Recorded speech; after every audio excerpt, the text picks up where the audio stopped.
Hey, welcome back to the Ping Pong Flix Show. My name is Chris Wong. This is episode 475 of the Ping Pong Flix Show. It's just a few DC updates, but there are some updates nonetheless.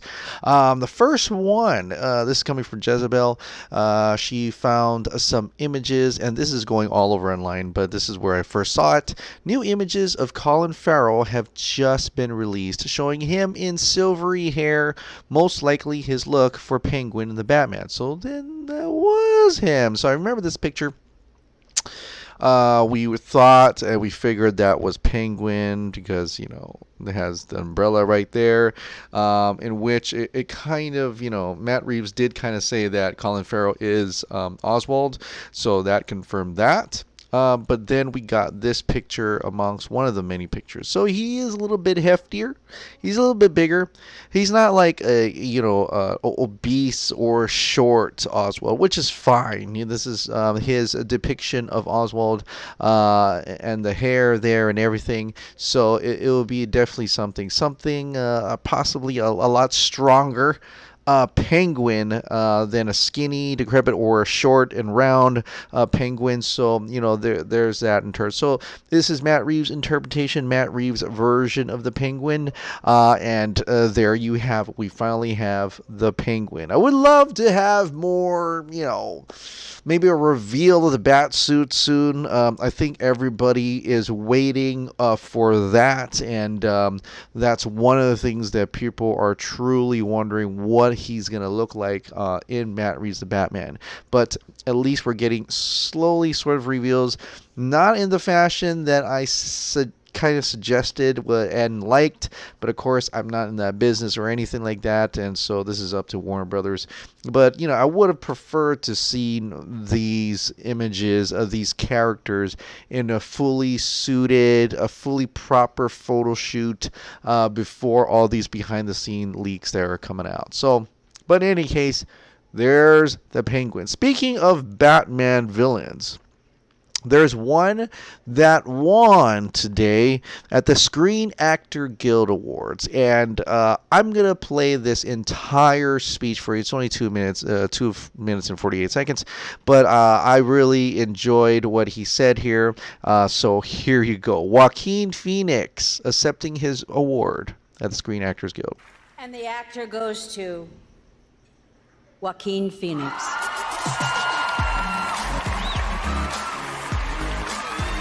A five-time nominee, Joaquin Phoenix is celebrating his first win.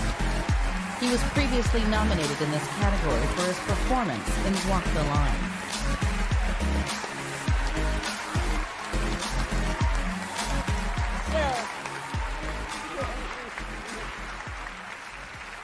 Hi. I was here many years ago, and I couldn't fully appreciate it at the time. I now realize how fortunate I am to be a part of this community. I have such reverence for actors and what we do. I feel really honored to be here. I'd like to just talk about a little bit about my fellow nominees, if that's okay. When I started acting again and going to auditions, I'd always get to the final callback. And I think many people know what that's like. And there would always be 2 other guys that I was up against. And we'd always lose to this one kid. And no actor would ever say his name because it was too much. But every casting director would whisper in there, "It's Leonardo, it's Leonardo." Who is this Leonardo? Leonardo, you have been an inspiration for over 25 years to me and so many people. I thank you very, very, very much. Christian, I don't know where you are. Christian, you commit to your roles in ways that I can only dream of. I just, you never turn in a bad performance. It's infuriating. I wish you would. One time, just suck once. It'd be great, okay? Adam, I've been watching you the last few years, and you've just been turning in these beautiful, nuanced, incredible, profound performances. And I'm just so moved by you, and you were just devastating in this film, and you should be here. And Taryn, where are you? I'm so happy for you wherever you are. Hey man, you're so beautiful in this movie, and I'm so happy for you, and I can't wait to see what else you do. Really, I'm standing here on the shoulders of my favorite actor, Heath Ledger. So thank you and good night. So awesome to see him. He says great things about the other nominees, and it's actually pretty funny. And seeing that what he said about Heath Ledger is just awesome. And so it's great to see, Joaquin Phoenix playing as Joker actually get an award for the amount of negativity that surrounded that film. I am so happy and just really feeling good that Joker is getting all these awards. I can't wait for Oscars. I'm like, I don't really care for Oscars, but this is such a magnificent film. And it's great to see a comic book based film getting so much of these award attentions. It just goes to show that a comic book film doesn't have to be a conveyor built fast food family friendly type of film. We could experiment. We could do things that others won't want to do. Giant studios won't want to do because they're worried about toys and things like that. And it just to keep pushing that line, keep pushing that border, just to keep trying to make something different, keep trying to do things that no one else can do, and I think Warner Brothers has that power. For whatever that happened before, I think from what they learned is that they can keep pushing that envelope and getting some great artistic cinema from these comic book films, and Joker is one of those cinematic masterpieces that should continue. That type of formula should really continue, and I hope this spells a lot to Hollywood to try to invent new things out of these comic book films. So anyway, just pushing the envelope of the genre, that is indeed awesome for that. Speaking of Joker, Joker did appear in David Ayer's The Suicide Squad, and apparently people were able to drum up some air cut storyboards from the artist himself. He put it on his website, and I'll link that in the description below, because he did some other art for other films as well. So it's great to kind of see this new portfolio here. Don't know when it was added, but there are some air cut storyboards are here.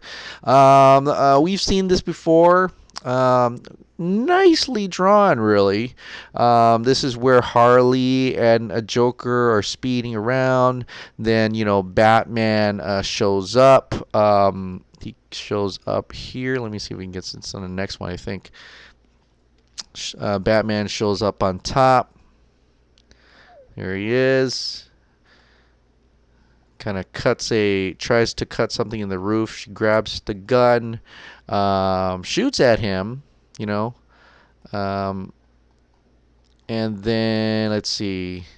This is not all of it, though. I think it's missing a few, but there's more on that website. This is also a little bit of the Joker Harley scene you can only see in the extended cut. This was not shown in the theatrical cut.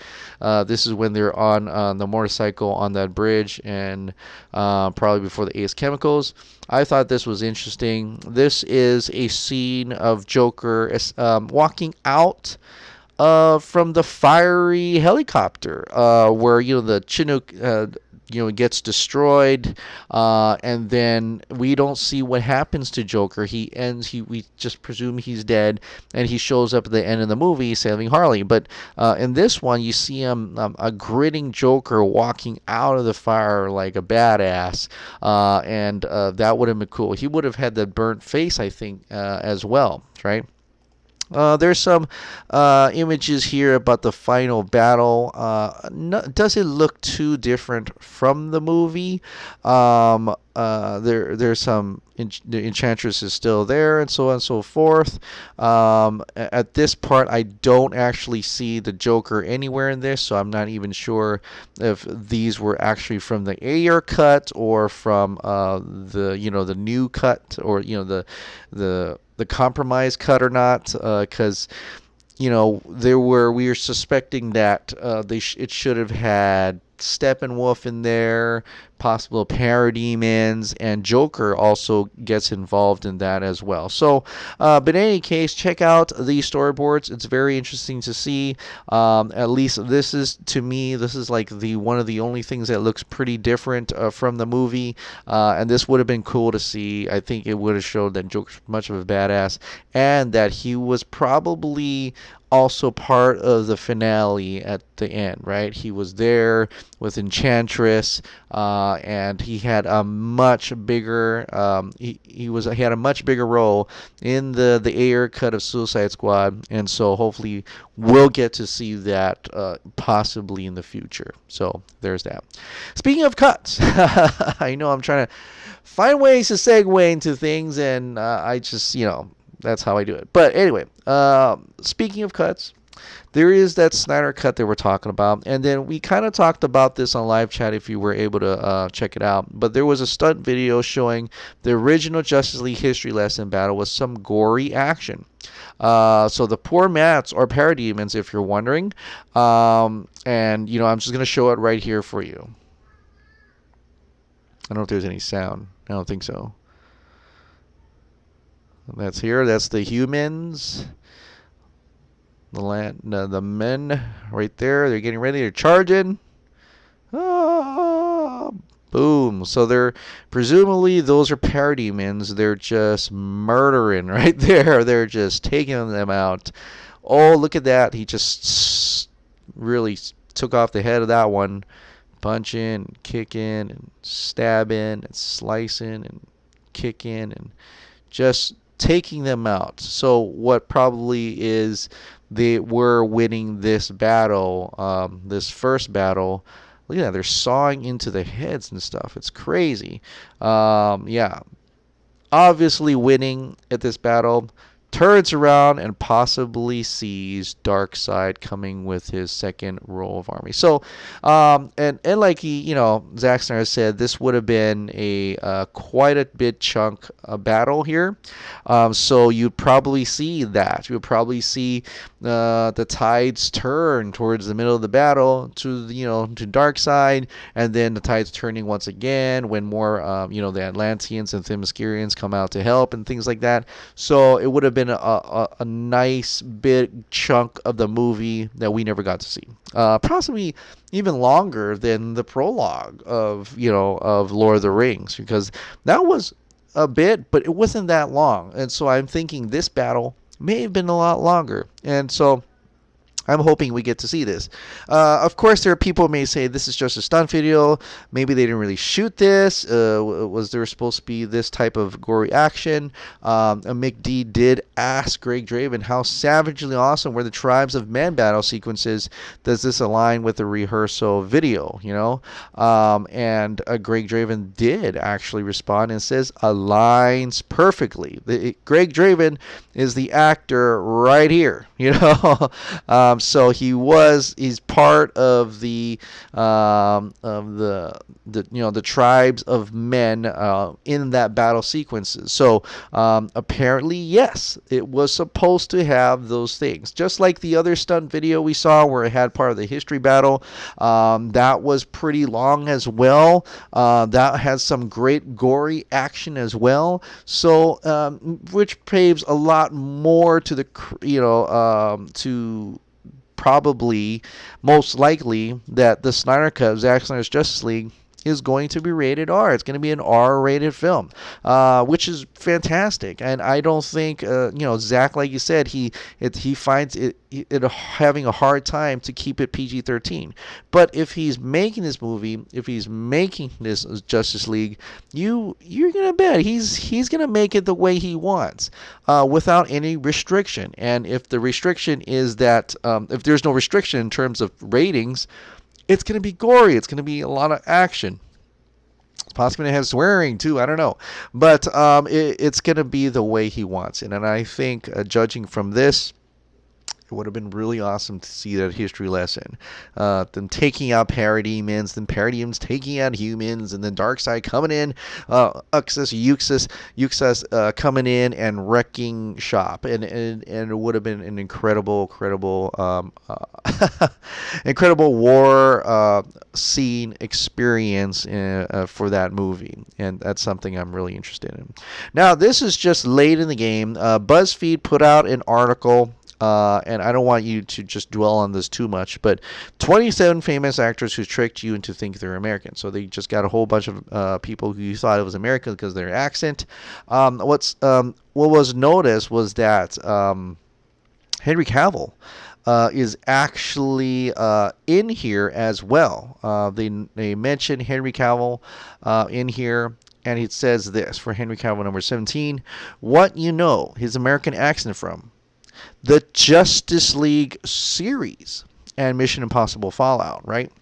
So now a lot of people are like looking at us like, what does that mean? The Justice League series. Now, this is BuzzFeed. It's not the trades, not Hollywood Reporter. It's someone's opinion.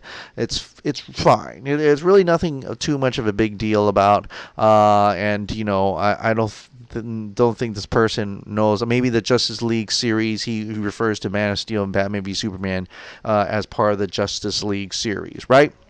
But I just want to focus in on that for a second. And I think Film Junkie Dave Pino had talked about this before. No, I don't think. I know he talked about this before. I'm sorry. Because we had a podcast together and stuff like that.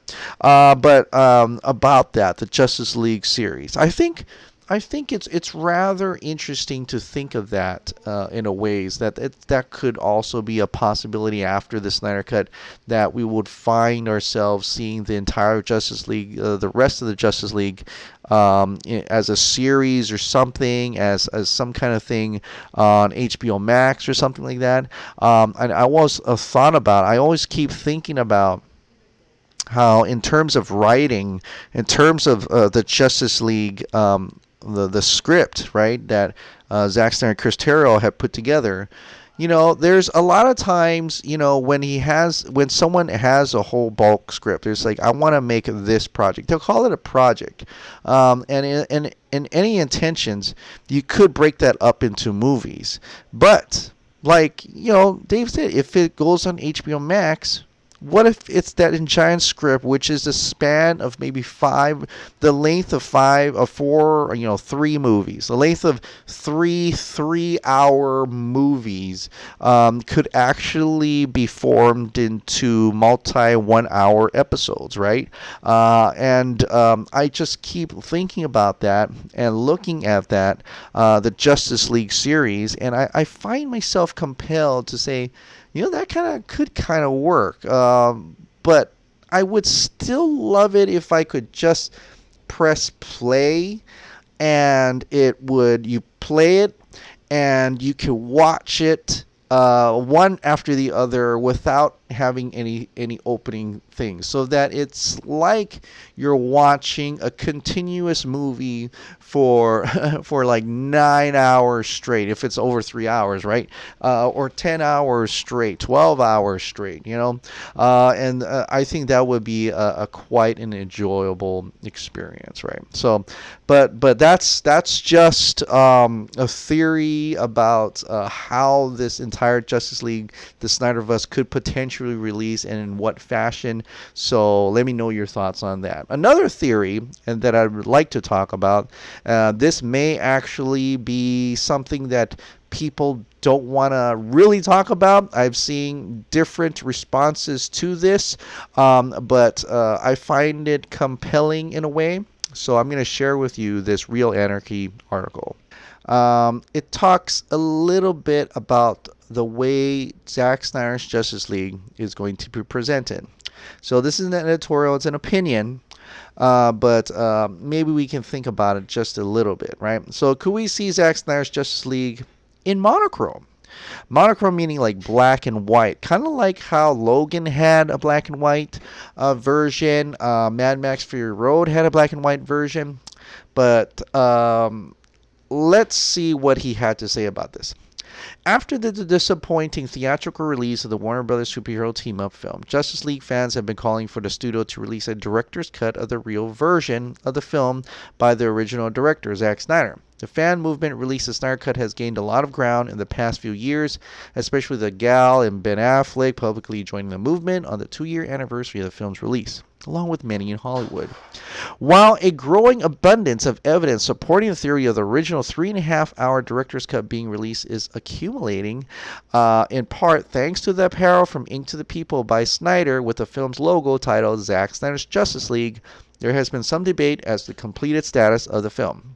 Many have said for years that the film is not 100% finished and would need millions of dollars to achieve that goal. Others believe it is fully finished. Forbes' Mark Hughes has said that the original theatrical cut, somewhere in the 160-minute range, is over 90% complete. Snyder himself said it's not fully finished, but did add that he never truly feels as though a film is finished. For argument's sake, let's say that Warner Brothers does in fact release the Snyder Cuts of Justice League and the film is not quite 100% completed. For argument's sake, would they put out a version of the film that is not fully finished and polished? Will there be a home video release, or would it only appear on HBO Max? I hope home video release.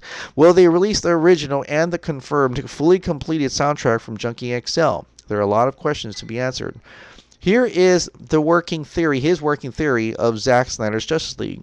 It will be released in monochrome.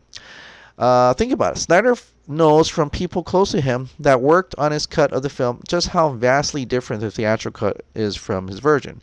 They told him not to watch the theatrical version because of it. What better way to differentiate his version of the film than to completely go in the opposite direction with the color palette? Besides, doing so will likely match the tone of his original film much better, and it could take care of the are the VFX finished debate once and for all, although I'm no expert in the visual effects department.